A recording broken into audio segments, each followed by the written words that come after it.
नमस्कार दोस्तों, सुभाष की बात में हम बात करेंगे। गालिब के एक शेर से मैं अपनी बात कहना चाहता हूँ कि मुफ्त की पीते थे मैं और समझते थे गालिब कि रंग लाएगी हमारी फाका मस्ती एक दिन। ये तो गालिब का दौर था।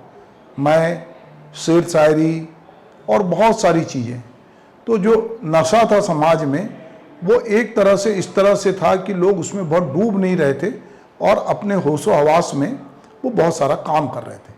पर इधर धीरे धीरे जब से नशे की लत बढ़ रही है समाज में और युवाओं में खास करके, तो सरकार के लिए चिंता का विषय बन गई है। हम बात करें छत्तीसगढ़ की, तो छत्तीसगढ़ के मुख्यमंत्री भूपेश बघेल ने कलेक्टर कॉन्फ्रेंस में, जिसमें कि पुलिस अधीक्षक भी थे और आला अफसर थे, वहाँ इस पर गहरी चिंता जाहिर करते हुए ये कहा है कि जो छत्तीसगढ़ में खास करके युवाओं में नशे की लत बढ़ रही है उस पर अंकुश लगाएं।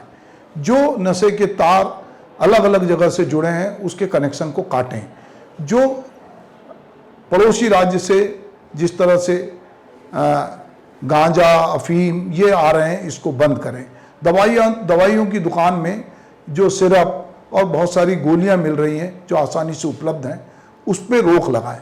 दरअसल ये सारी बात करने के पीछे मुख्यमंत्री का मकसद ये था कि इससे अपराध बढ़ रहे हैं और हम देख रहे हैं कि युवाओं में नशे का चलन बहुत बढ़ा है और वे बड़े पैमाने पर इससे प्रभावित हैं। अगर मैं मुख्यमंत्री जी के शब्दों में कहूं, जो उन्होंने कहा कि उन्होंने कुछ सवाल भी पूछे कि नशे का सामान आसानी से क्यों उपलब्ध हो रहा है, नशे का उपयोग करने वालों को पकड़कर अंतिम सोच तक जाइए, नशे की सामग्री उपलब्ध कहीं ना रहे, जिला प्रशासन से समन्वय कर ऐसे संस्थान पे कड़ी कार्रवाई करें। अवैध शराब मिलने की घटनाओं पर उन्होंने चिंता जताई।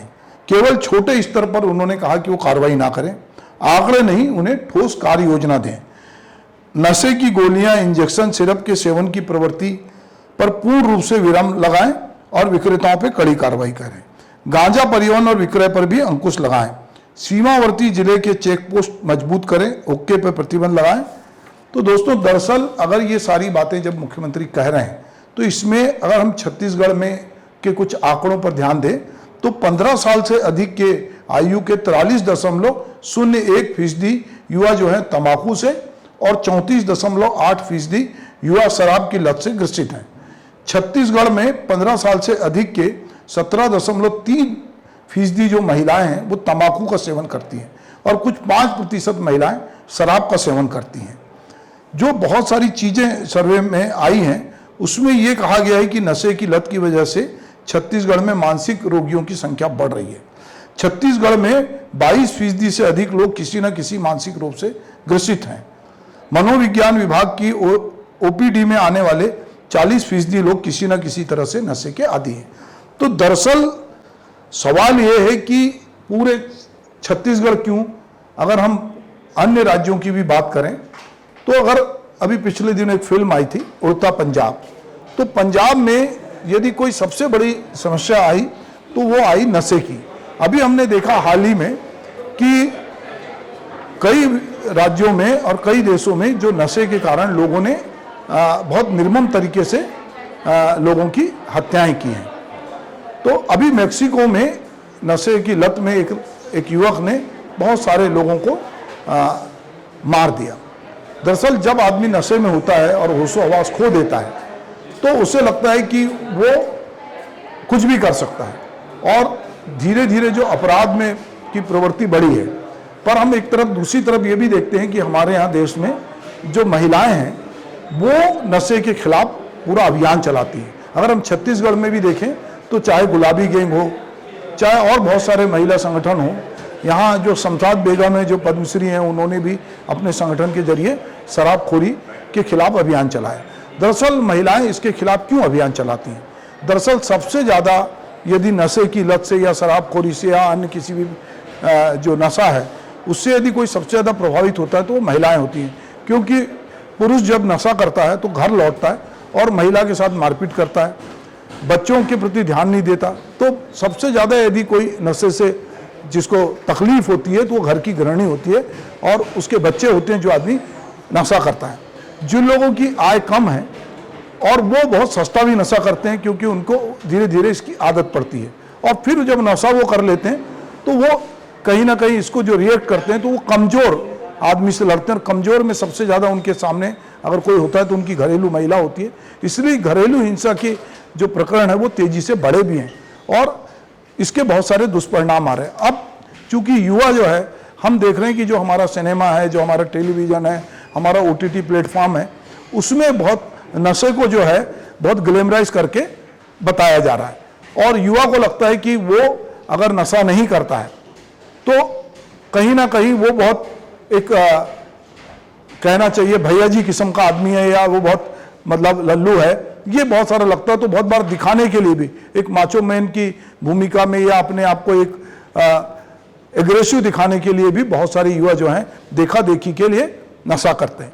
जो शौक में या मजे में कोई चीज़ करते हैं और धीरे धीरे जब उसकी आदत पड़ जाती है तो दुष्यंत का एक शेर है कि एक आदत सी बन गई है तू और आदत कभी नहीं जाती, तो ये आदतें जाती नहीं है। तो हम सोचते हैं कि ये जो कुछ अभी मुख्यमंत्री ने आज अधिकारियों की कॉन्फ्रेंस में चेतावनी दी और लोगों को समझाया कि और निर्देशित भी किया और कड़ी कार्रवाई करने कहा, तो चूंकि छत्तीसगढ़ में लगातार इसकी घटनाएं बढ़ी हैं और हम देखते हैं कि बिलासपुर रायपुर जो एक संस्कार धानी एक राजधानी है, वहाँ पर इसके प्रकरण जो है वो उनमें इजाफा हुआ है।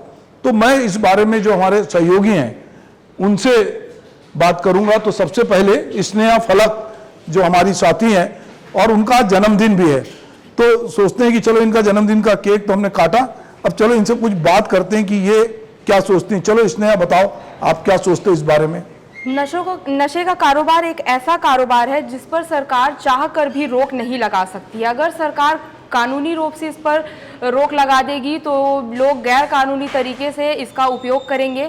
आश्चर्य की बात यह है कि अगर एक युवा नशे का आदी है तो वह अपने नशे तक पहुंचने के लिए वो कहीं ना कहीं गैर कानूनी रूप से उस तक पहुंच जाएगा और पुलिस प्रशासन उसको नहीं खोज पाती है। वहीं अगर युवा वर्ग की बात की जाए तो जहां एक और उनका ध्यान करियर की ओर होना चाहिए, वो अपने करियर की लक्ष्य से भटक कर नशे की ओर जा चुका है। तो फलक जो है वो नशे के बारे में जो कुछ बात कर रही थी उसका और विस्तार, चूंकि हमारे एक और साथी हैं गौरव, वो युवा हैं और वो जिन दिन अपने दोस्तों के बीच में घूमते हैं तो उनको बहुत सारे अनुभव होंगे कि किस तरह से लोग नशा कर रहे हैं, किस तरह से उसकी गिरफ्त में आ रहे हैं, उसकी क्या तकलीफें हो रही हैं, क्यों एक फ्रस्ट्रेशन आ रहा है युवाओं में, किसी को नौकरी नहीं मिल रही है, किसी के पास बहुत सारी चीज़ें नहीं है। तो बहुत बार कई लोग सस्ते नशे में भी फंस रहे हैं, कोई सिरप पी रहा है, कोई सस्ता नशा ले रहा है, जो जहां लग रहा है कि अब मैं अपनी बात नहीं कह सकता। कई बार लोगों को लगता है कि नशा जो है वो एक कॉन्फिडेंस बिल्डअप करता है।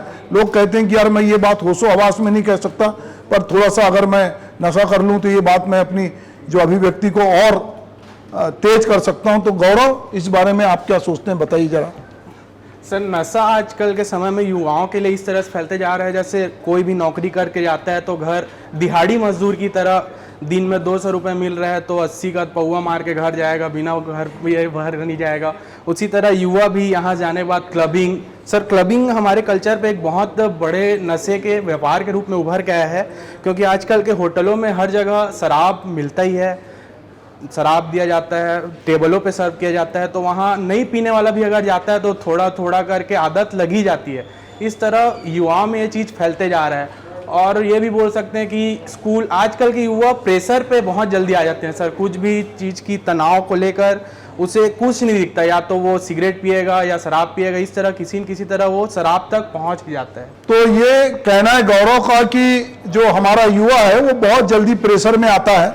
हमने देखा कि गुजरात एक राज्य है जहाँ पे पूर्ण नशाबंदी है, बिहार में है, पर बावजूद इसके वहाँ पर बहुत बड़े पैमाने पे अवैध शराब मिलती है और लोग कई बार शराब पीकर या और दूसरे नशे कर कर वहाँ पर उसके शिकार होते हैं। दरअसल पूरी सामाजिक व्यवस्था में अगर हम देखते हैं कि जो सोम रस है, जिसको अगर हम अपने पौराणिक काल में जाते हैं तो हमको लगता है कि ईश्वर भी सोम रस का सेवन करते थे। सिविलाइज समाज में भी जो है बहुत सारे क्लब में, चाहे सेना में हम देखें, चाहे जितने बड़े क्लब हैं वहाँ पर भी बार होते हैं, वहाँ पर भी लोग नशा करते हैं। पर ये तब तक लोगों के लिए तकलीफ दे नहीं है जब तक वो एक सिविलाइज तरीके से आचरण करते हैं। जैसे ही उनकी क्षमता से ज़्यादा वो नशा कर लेते हैं या उनकी सामर्थ्य से ज़्यादा वो उस पर पैसे खर्च करते हैं, तो कोई भी जो चीज़ हो जब उसकी अति होती है तो वो उसके परिणाम दिखते हैं। अभी हम जो कुछ घटनाएं देख रहे हैं उसके परिणाम ये हैं कि लोगों को लगता है कि मैं ये काम, अगर मेरे पास थोड़ा बुद्धि विवेक से अगर मैं काम करूंगा तो ये काम मैं नहीं कर सकता। पर जैसे ही वो नशा करते हैं तो उनको लगता है कि उसमें एक अतिरिक्त ऊर्जा का संचार होता है और बहुत बार वो अपना होशो हवास खो देते हैं और नशे की लत में वो बहुत सारे ऐसे काम करते हैं और खास करके युवा और जो बच्चे इसकी गिरफ्त में आ रहे हैं, फिर वो इसके लिए चोरी करते हैं, बहुत सारे अपराध की तरफ उन्मुख होते हैं और जो कुछ उनके इर्द गिर्द घटित होता है उसमें अनावश्यक हस्तक्षेप उस तरह का करते हैं जिसमें उनको नहीं बोलना चाहिए। तो हम देख रहे हैं कि धीरे धीरे, खास करके हम अपने छत्तीसगढ़ की बात करें, उड़ता पंजाब जैसी फिल्म आती है और वो पंजाब में जो कुछ नशाखोरी हुई है इसका कारोबार बहुत बड़ा है। जो नशा है वो एक बड़ा कारोबार है और इसमें अरबों खरबों रुपए हैं और इसमें कितने ड्रग माफिया कई कई तरह के अलग अलग देशों में काम कर रहे हैं। बहुत सारे राज्यों की इकोनॉमी में जो शराब है वो बहुत बड़ा रोल प्ले करती है क्योंकि उसका बहुत बड़ा राजस्व सरकार के पास आता है। अभी हमने कोरोना के दौरान देखा कि जैसे ही सबसे पहले यदि किसी चीज में छूट देनी थी तो शराब दुकानों को खोलने की छूट दी गई और जो लंबी लंबी लाइनें देखी तो लोगों के अपने अपने फ्रस्ट्रेशन भी है, थोड़ा मजे लेने की प्रवृत्ति भी है। किसी का जन्मदिन हो तो उसमें भी लोग पार्टी करते हैं, वहां तक सब ठीक है अगर कोई चीज उतनी ही की जाए जितना आप संभाल सकते हैं, पर इसकी कोई सीमा नहीं होती है। इसीलिए जब आदमी धीरे धीरे इसकी गिरफ्त में फंसता है तो फंसता चला जाता है और खास करके युवा। तो जो मुख्यमंत्री की चिंता है, जो सरकार की चिंता है, वो चिंता जायज है क्योंकि इससे छत्तीसगढ़ जैसे राज्य में जो कि बहुत शांति प्रिय राज्य है जहां पे अपराध कम थे, अगर वहां अपराध बढ़ रहे हैं, चाकूबाजी की घटना बढ़ रही है तो मुख्यमंत्री का चिंतित होना स्वाभाविक है। नमस्कार।